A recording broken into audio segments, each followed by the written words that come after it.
This is Franchise Today, brought to you by FRM Solutions, providers of the best-in-class software solutions for franchise relationship management. Franchise Today is your destination for weekly information, conversations, and interviews with accomplished industry leaders, all of whom share best practices for sustainable growth and sensible franchising. Here now, your host, Stan Friedman, to kick off this week's podcast. Today is Wednesday, September 30th. I'm Stan Friedman, and this is Franchise Today, a most inspiring conversation coming your way today with Kim Daly, franchise consultant, author, coach, and another first on Franchise Today, a former Miss America contestant. But first, many thanks to Jeff Duden for being here last week and for all of the nuggets that he shared. This is it, folks. Q4 is upon us, and we're in the final turn of this, the most unique year that I can remember in oh so many ways. 2020 has exhibited both the best and worst of times for many, inflicting whiplash on some, with twists and turns that have changed lives at breakneck speed. And as October is a month famous for surprises as pertains to election years, as if COVID itself wasn't providing enough drama for us, I'm fairly certain that it's safe to say more turns still lie ahead between now, the election, and the end of the year. So buckle up, keep your eye on the ball, and continue expecting the unexpected as we inch closer to the finish line of this, a year that many would agree has been a year like no other. Here's hoping, though, that you're already on the bright side, or at the very least returning to it,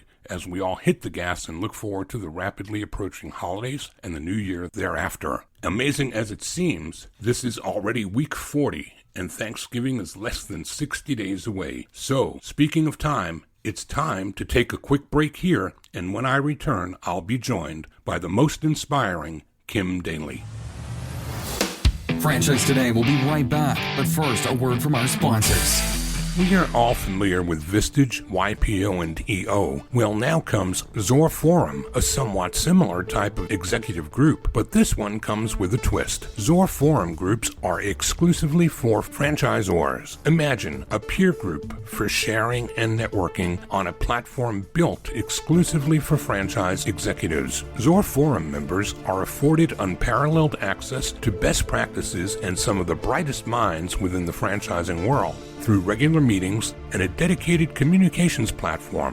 In this post-COVID world, a franchise-specific mastermind or peer group is an endeavor worth making time for. Zorforum groups of 6 to 10 will bring leaders together that are in similar situations, but with exclusivity in terms of their competitive sets, so that each can openly help others benefit from their respective knowledge, perspective, and experience with no fear of competitive loss. Network, learn, strategize, and remain motivated along your journey. Join a peer group, not just any peer group. Join the only one designed for emerging franchisors. Join Zorforum. Learn more at zorforum.org. That's www.zorforum.org.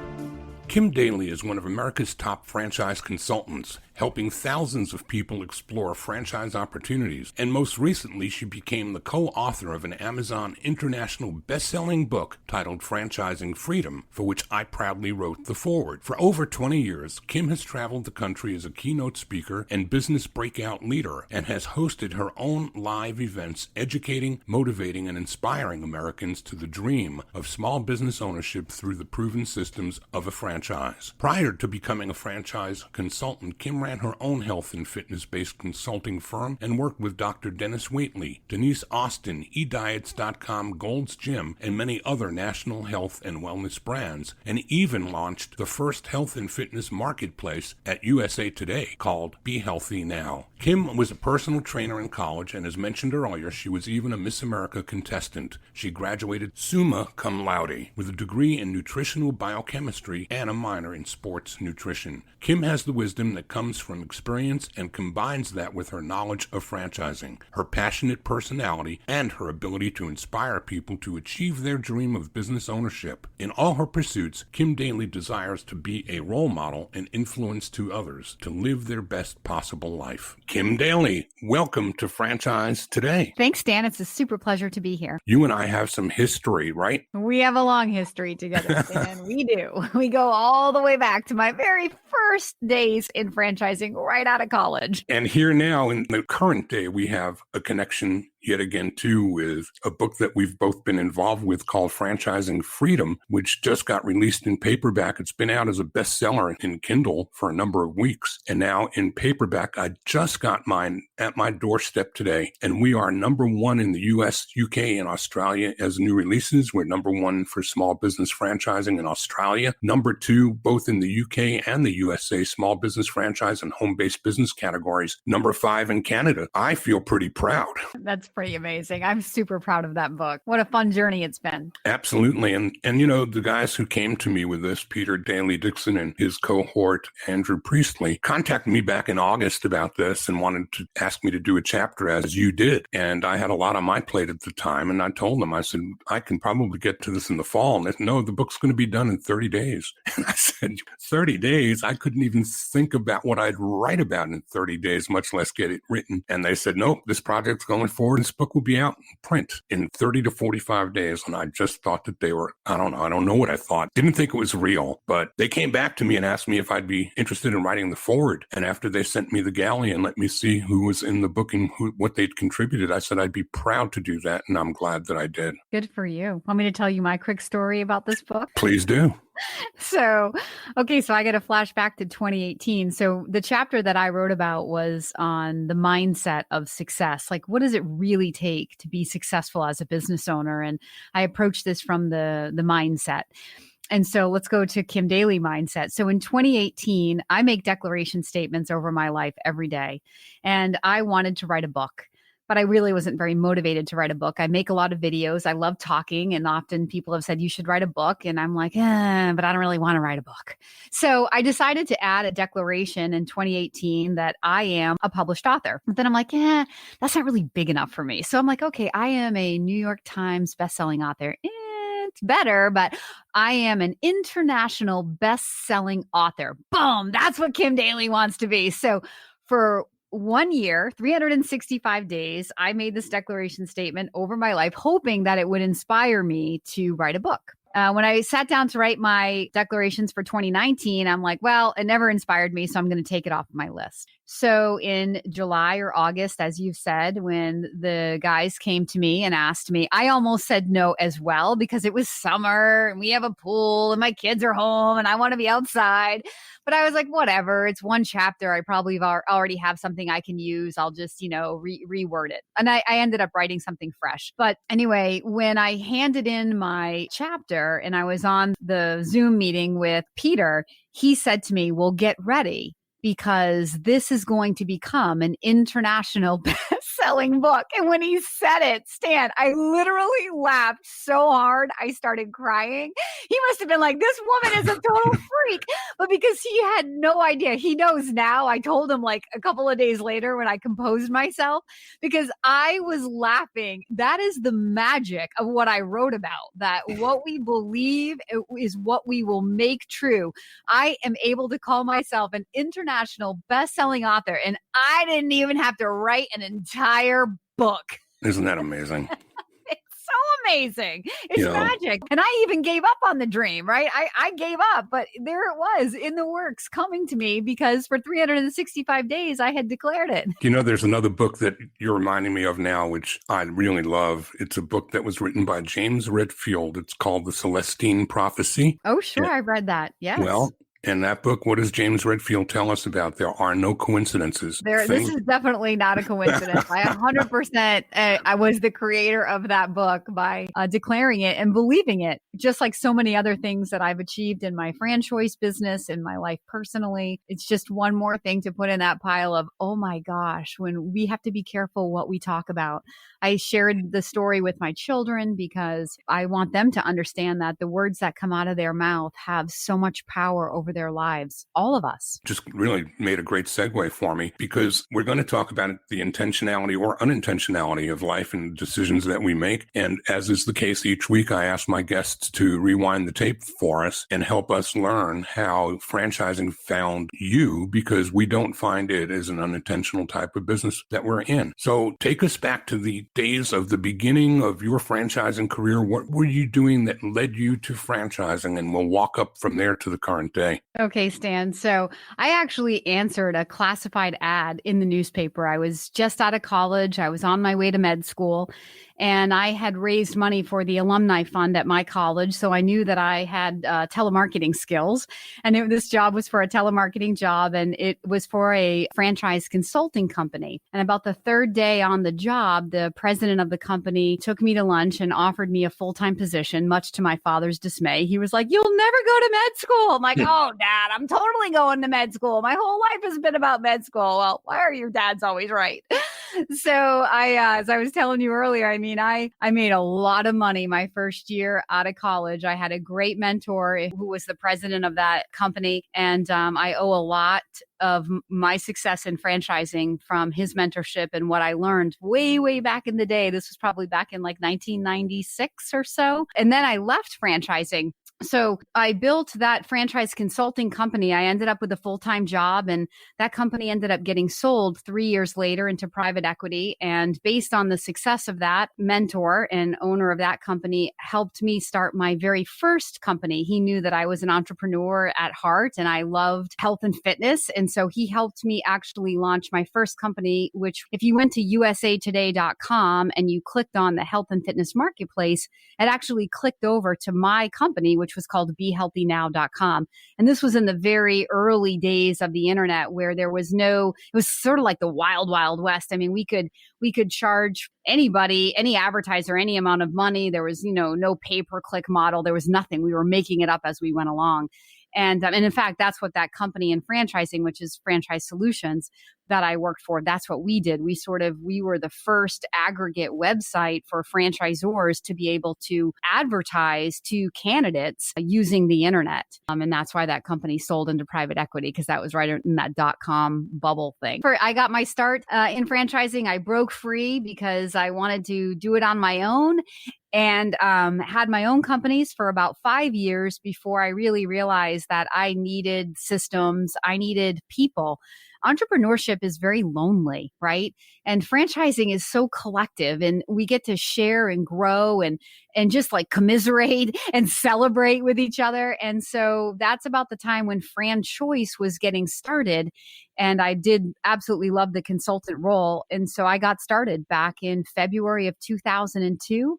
And here I am today, 18 years later, one of the top franchise consultants in the country, blessed to help thousands of people every year over the course of my tenure, hundreds of people every year, and many, many, many to achieve their dreams and to become business owners. And so that person that started Franchise Solutions, by way of full disclosure, was a mentor of mine as well. And my early days of franchising is where I met Calvin Haskell when he was my boss at a company called Help You Sell. And my first years in franchising were all about real estate conversion franchising. And I wasn't part of this broader spectrum of things that we know now through IFA and through the mainstream of the franchise community. But amazing as it is, Kim, that we have our roots in the very, very early days and very much the same place. And here we are on this book together, oh, so many years later. And that brings us together again here today. To James Redfield, I say, there are no coincidences. There are no coincidences. All right. Trick question. 1,563. Does that number do anything for you? 1,563. No? Is that the number of franchises there are out there today? Nope. That big fat number is the number of connections that you and I share at a first level in LinkedIn. When I get over the 1,000 mark, I know I've got somebody on the other end that's of substance. That's awesome. You've gone 50% greater than that at 1,563. So kudos to us both.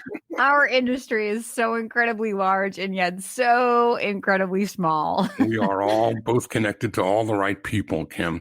You know what happens is in this amazing place, I mean, it's such an industry of people helping people. And so we never really leave, right? People change companies like, oh, they sold it, they worked at this franchise. Now they're over at this franchise. But it's kind of like it gets in your blood and you you don't leave. Well, I always say that we change shirts, but we collect people.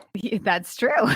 And I think to the people like Jeff Elgin and Rick Bizio and some of the great people in the franchise community that I've had the good fortune of having in my life along the journey. So you're in a great place and you've taken it and elevated it to an even higher plateau with some of the other things that are parts and pieces of your life and your journey. And I asked you here today because In addition to the book, I really wanted to ask you through the eyes of somebody who does what you do from the consulting side. Now, some may call it consulting brokerage, and there are a lot of different names for it, but you're in a place where you really do service to those who are looking to get into the franchising world, and you do service for a great many franchisors by making the right connections between the right candidates to the right brands, vetting those candidates out to the best opportunities available to them, give them a couple of three choices that any one of those could work, and let them decide where they go from there. So far, is that all correct? That's true. All right. The world has changed by this COVID-19 thing, and it's been devastating for some. It's been bigger than ever paydays for others. But through the world that you see with COVID and the lens with which you view it, why don't you give the audience a snapshot, if you would, of the landscape as you've seen it change over these last 6 months, of where things started, where they may have leveled off to, and what's coming through the eyes of somebody who touches so many brands and candidates? Sure. So I think, overall, the volume of people that I would typically be working with at one time has been reduced, but the quality of the people who are showing up is as good as ever. So I think, to spin it positively, the tire kicker people they're not coming. They're not showing up. And so the people who are still raising their hand and saying, look, I'm looking up from this moment, owning a business is about my future, or those people who are looking up and saying, wow, in the middle of adversity, there's always opportunity. What can I get into now that's thriving because of COVID? Those people are coming and they're buying businesses. My business is exactly on track for where I wanted it to be. And in fact, my accountant told me on third quarter taxes, I'm actually ahead of where I was this time last year. So go figure. What people are investing in has definitely changed, right? In the strong economy of last year and even earlier this year, it's the sexy want-based fitness and med spas and, those kind of businesses, a bigger real estate components. And overall, I think that shifted more to more needs-based, practical, kind of your down and dirty services. A lot of the stuff that even during the COVID time, homeowners as consumers all those kind of things we're still using. Those kinds of franchises, they're selling them like they're giving them away in many cases. The junk services, the home cleaning services, anything that has to do with home remodeling, because people are home now and they're cleaning out their closets and they're looking for reorganization, or they want to get to that project. We didn't spend money taking big vacations this year. So we spent money, like I have a friend here in New Hampshire who is in the boating industry, and he's like, you can't buy a boat, and I got a puppy, and the breeder was like, we can't keep up with the demand, right? I have a pool, and the guy that builds pools, he has 96 pools on his board. At the end of the summer, I'm like, how long is it going to take you to get through that list? So the things that we're spending money on has shifted, but people are absolutely still spending money. What are you seeing in terms of the difference between the process of people vetting brands and you as a consultant vetting candidates? My process works in good times and bad. Listen, one of the things I learned way back in the day from Calvin Haskell was that in good times and bad, people invest in franchises. Their motivations for investing change, and what they invest in changes. But the end result is they still invest. So in a very strong economy, people want more of the American dream, and they're going to buy those types of businesses. In a unstable or uncertain economy, people that are going to get laid off, they're going to fear being laid off. And so they're going to look for opportunity to get control and stability over their future. And they're going to look to businesses that match that internal fear they have. So, and that's 100% what we've seen in the last 6 months. What about the process as pertains to no face-to-face, no discovery days, everything done on Zoom, and not getting into a room or having a meal with a candidate before you approve and sign them on as a franchisee? What kind of changes has COVID caused for brands to wrestle with in that regard?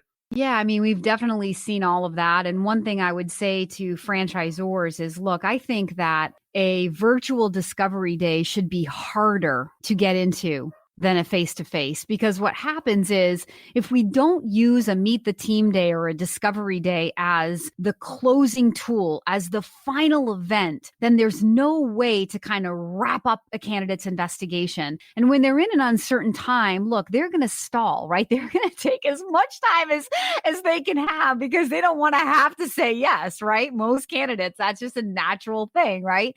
So if the process is structured correctly, where they can logically build their business case for the business and then culminate that in that virtual discovery day where they've been told that they were awarded the opportunity to attend this virtual discovery day, and then use that as a setup for, we are going to follow up with you and let you know whether you've been approved. And we expect that you're going to sign your franchise agreement within 7 to 14 days if this is in fact what you want to do. And, we want you and you want us. If franchisors would still stay with that same process that they would have if somebody was investing money to go out to the discovery day, I think my life would be a lot easier as a consultant. I see many franchisors becoming very soft on the virtual discovery day because it doesn't cost anybody any money. Well, just come. But that doesn't work because then there's no closing event. And what I'm saying to my candidates is, look, this discovery day is your closing tool. So before you say yes, I want you to consider, if you were asked to go to a discovery day, are you ready to buy a plane ticket, take 1 or 2 days out of your life to go to a corporate office? If you're not willing to invest that kind of money and time in your mind, because you're not actually going to be able to do it, then it is not the correct time to go to a discovery day. And many times it saves them from going when they still have 2 or 3 concepts on their plate, because I know that if they go, it's just going to lead to more confusion. Franchisors, I get it. They want to hurry up and get people to the end so that they think that's going to work in their favor. But in my experience, very, very rarely does it work. We're talking with Kim Daly, one of America's top franchise consultants who's helped thousands of people explore franchise opportunities for nearly 2 decades. Kim has traveled the country as a keynote speaker, a business breakout leader, and has hosted her own live events educating, motivating, and inspiring Americans to the dream of small business ownership through the proven systems of a franchise. We're going to take a quick break, and when we come back, Kim and I are going to chat some about a new book released by Amazon as a bestseller called Franchising Freedom. We'll be right back.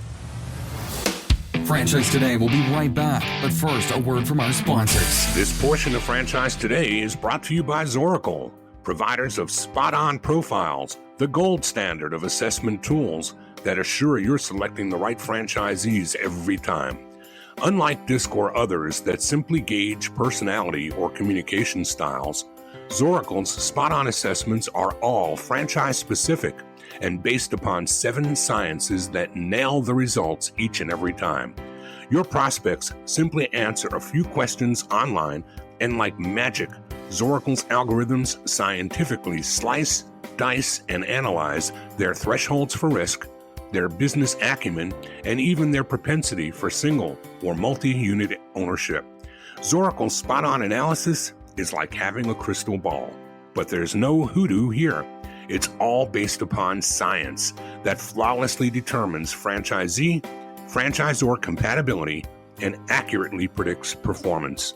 Why don't you schedule a demo today and take a complimentary look and see for yourself? It's the closest thing to a sure thing. Zoracle, spot-on assessments based on science, but delivering results that seem simply magical.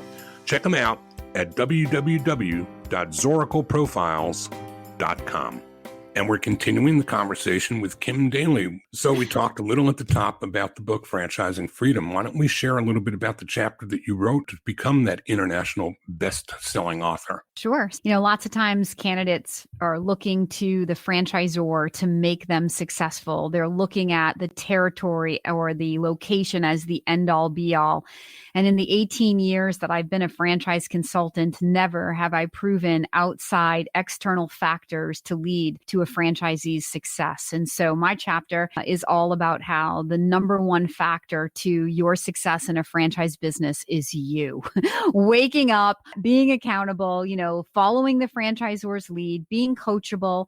I find many times that fear makes people a little bit crazy. as we've sort of seen a lot of that during this pandemic time. But in franchising, and people have a lot of money on the line, I totally get it.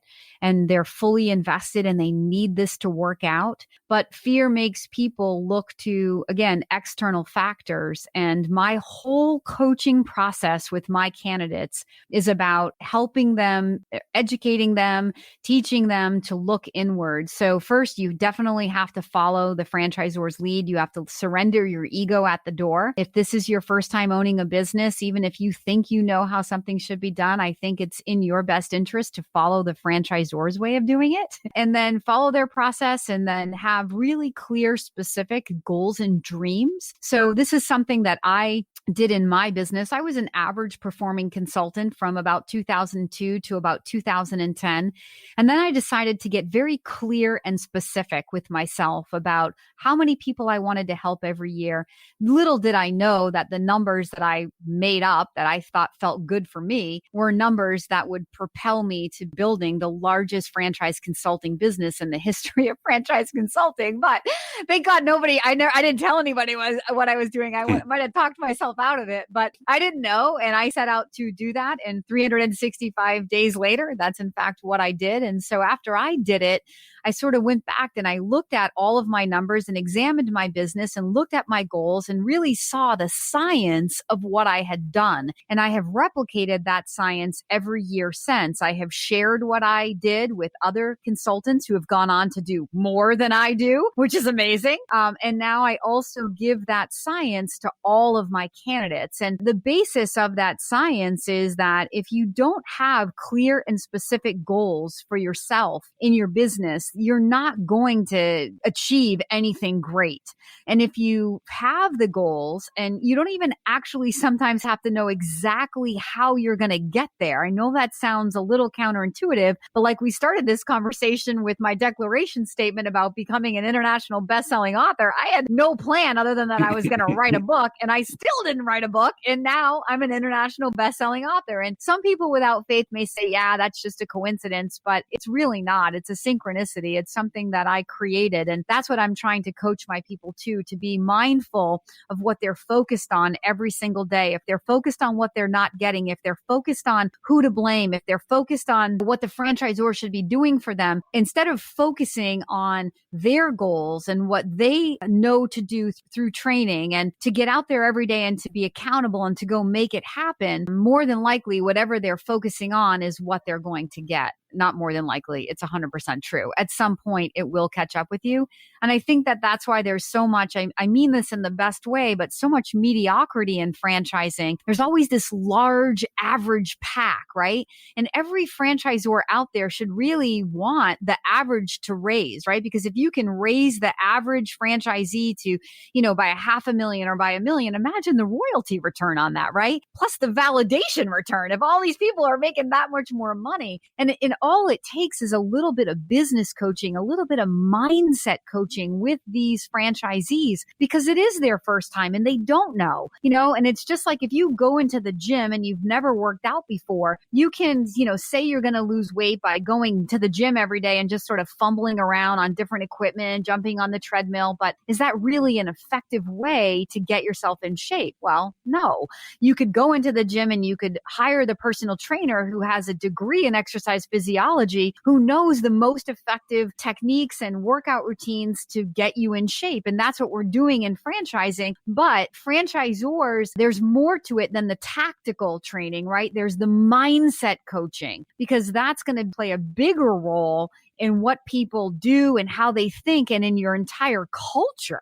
Right? I am so blessed to be a part of FranChoice, where we have an amazing culture of being inspired and feeling abundant and helping each other get through adversities and celebrating with each other. And I would wish that upon all of my candidates in their franchise, and for all franchisors to really try to be a leader or have a culture of leadership that inspires people to rise above the mediocrity by giving them these kind of mindset coaching tools, by encouraging them, by maybe bringing in even a mindset speaker to your national convention, or having a section on your website dedicated to the psychology of winning in life and have book recommendations. These things really do matter. And I think, in fact, they matter more than the tactile training of how to actually run your business. What part of what you've just described as the science of your formula that works for candidates, what part of that wouldn't work equally as well for emerging franchisors to hold themselves accountable and to do the same type of stretching, if you will? It works for everybody, Stan. It doesn't matter what goal we're trying to achieve in life. If we're not clear and specific and we don't dream big, I've achieved some massive goals in my business over the last 18 years at FranChoice. And I'm crazy to dream as big as I do, but it's not really crazy because even if I only get 50% of a super large goal, I'm still probably getting more than if I thought small. And I encourage all of my candidates, I share with them what I do in my business as a way to inspire them to dream bigger, to dare. Many times people want to couch the loss, I think, so they think more conservatively, and then we often see that in validation, right? That people can't make the numbers work because they're exaggerating the expenses and then being conservative on the revenue, right? But I'm like, forget about that fear-based thinking. Let's dream big and let's plan big and let's hold ourselves accountable. And almost every business out there, if owners would focus on the one or two things that would drive the greatest amount of revenue, this is in fact what I did. I stopped focusing on the things that I couldn't control in my franchise consulting business, which was who was going to buy a franchise. And all I did was focus my time on what I could control, which was prospecting, how many people I could find to play with. And what it enabled me to do was come to work with very simple, clear goals, and work became fun. I wasn't overburdened. Every day I came to work, I was inspired to reach my prospecting goal for that day. And I didn't have to worry about tomorrow's goal. I only had to come to work to worry about today. And so what I teach people is to look forward at the end of the year, have an annual revenue goal, and then back that into 12 monthly goals, which then backs into 4 weekly goals, and then even 5 daily goals. And when you have those daily sales goals and you're focused on those goals almost to the detriment of the things in your business that you can't control, like customer complaints or, a manufacturing backup or things like that. Listen, if every business had enough customers, no business would ever go out of business. Having enough customers is the cure-all for anything that ails a business. And if anybody wants to challenge me on that, absolutely call me after because I would love to be challenged on that. So what happens is the prospecting, the sales, the marketing part, it's the hard part because it's all about us putting ourselves out there, right? We'd rather come into work and answer emails or put out a fire or manage the team or do all these other things that feel like busy work. So we can tell ourselves or fool ourselves that we were busy, we worked hard today, but we didn't do anything that advanced our cause. And so I'm training my candidates from day one, and I would encourage every franchisor out there listening to take this advice and to really implement it into your training to help teach your franchisees from day one, where is the gas pedal? Here's the answer. The gas pedal is always sales. It's always prospecting. Always, always, always. So if you don't like to sell and you're buying a business where you have to be out there selling every day, that's not going to be a good fit for you as a business owner. You're not going to get up with enthusiasm and enjoy that role as an owner, right? And that's part of what I'm doing is matching people's skill to the type of business that they start looking at. Because oftentimes candidates look for the widget that they love or the business that's sort of like a hobby. And I'm like, look, that doesn't make you money. What makes you money is when you get out of bed every day and you're inspired, you feel in control of your business. And what's going to make you feel in control is owning a business where you have confidence in the key skill set. I'm fearless. We were talking about that earlier. That's one of the things I owe to my very first business mentor, Calvin Haskell. I would always be so afraid to hang up the phone with the franchisor because he would be pouncing on me why didn't you ask him this? And what did they say? And I was more fearless to ask my franchisor clients any question and every question before I hung up the phone. But it serves me well because it's helped me now to continue to be fearless and to really help people move beyond their limited thinking. Franchisors, if you were helping your franchise franchisees develop clear and specific sales plans all the way down to a daily sales plan, I believe that many franchises could reach $500,000 to $1 million in their first year. I see franchisors giving people 3 years to get to $1 million. And I'm like, why? If your business is a sales or marketing driven business, and that is primary role of the owner, why does it take 3 years? Now, I don't know what I don't know about every business out there, but it's like a challenge. And I would take that to say, what if we could help these people do it in 2 years even? Because aren't you going to have much happier people when they get to that level of performance where you know their business is stable and you know that they're also taking money home from their business, right? Of course, going to make your validation that much stronger. That much stronger, sure. Yeah, and that's going to help you sell more franchises. Another thing I take out of what you've shared is for franchisors to really have some KPIs. I mean, know what it takes to make money. Either you on the Zor side looking to grow with development of new territories and franchisees, and as Kim said, the performance of your existing franchisees. And if you peel it all the way back to the basic day-to-day activities, you're really doing an analysis of your KPIs, and you can hold yourself to task on a daily basis. Are you doing things today that will make you money, or are you just shuffling paper and doing busy work? Another thing that you could do is like take these young franchisees and put them together in accountability groups. And you as franchisors find other franchisors, non-competing franchisors that you could be an accountability group with. I mean, listen, we love franchising because we have the collective intelligence of everybody, but there's more to it than that. There's the camaraderie, there's the natural competitiveness in all of us, but we're not like competing like in a cutthroat way. We're competing in a way that just, as Jeff Elgin loves to say, rising tides raise all ships, right?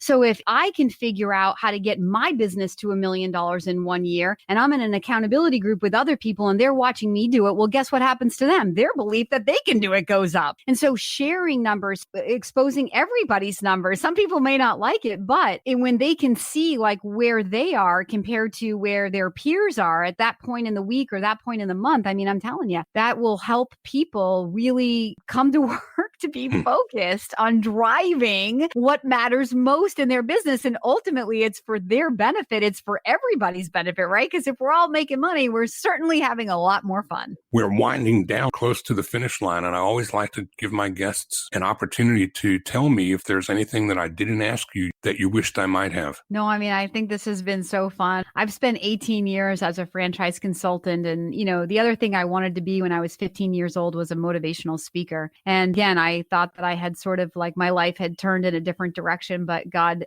showed me when I was 40 years old, I was sitting in a hotel room in Dallas getting ready to host one of my live events where I bring in people that have helped transition their lives to franchising. And I have an audience of people that are thinking about working with me. And it's such an inspiring night. Anyway, I'm sitting in my hotel room getting ready to go motivate these people. And I had one of those like bone chilling moments again where I'm like, look at me. I'm a motivational speaker. And this is what I want to do with the rest of my life. This is what I was born to do. I believe in what I'm saying because these aren't principles that I learned from textbooks. I certainly am a very avid reader, but it's not just about knowledge. It's about knowledge into action. These are things that I have achieved in my life because I use these principles. And I love keynote speaking at franchise conventions. I would love the opportunity and welcome the opportunity to help any franchisor out there who's trying to turn the tide of their culture around to that of abundance, who's looking for someone who can maybe, you know, turn something that's seemingly complicated into something very, very simple in terms of like helping their franchisees figure out what really does drive the maximum result in their business. Where is the gas pedal? Because these things can absolutely change all of our lives. I mean, if franchise systems are strong, then the validation from franchisees is strong. Then when I send a candidate to you, it's a happier process. It's a faster process. I mean, we're all working collectively and synergistically together to make our whole franchise industry that much stronger. So for those that might want to do exactly that and reach out to you, Kim, tell them how to do so. Okay. My website is thedalycoach.com, and that's my last name, Daly. I'm also very present on LinkedIn and Facebook, but thedalycoach.com. I have a library of franchising and business coaching videos for franchisors if you kind of want to get a flavor for how I coach candidates. I have hundreds of testimonials. I even have video testimonials where I've taken my production crew into the Supercuts location and into the Cycle Bar studio and interviewed the candidate the person who was once my candidate, who's now a franchise owner. some of the work that I'm the most proud of, just allowing them to share their stories, and we share our story of working together and working through their fear and getting them to say yes. So please definitely check out my website. And if you have any feedback, I would welcome that. Kim, the time went really quickly, but what a treat it's been. And your passion, more than anything, is evident. It's love for what you're doing, and you're just filled with it all. That's awesome, Stan. Thank you so much. It was a pleasure to be here.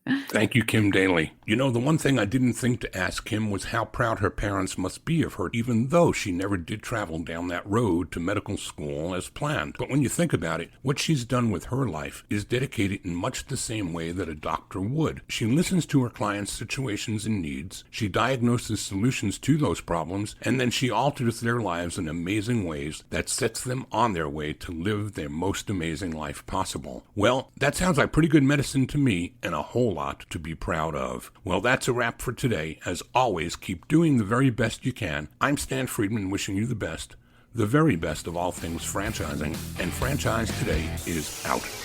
Franchise Today is a production of FRM Solutions, providing best-in-class CRM tools to empower relationships with prospective and existing franchisees. No excuses, just solutions. Find them online at frmsolutions.com. Join Stan every Wednesday at noon Eastern for another live episode of Franchise Today. Or, as always, download episodes on demand at blogtalkradio.com or iTunes.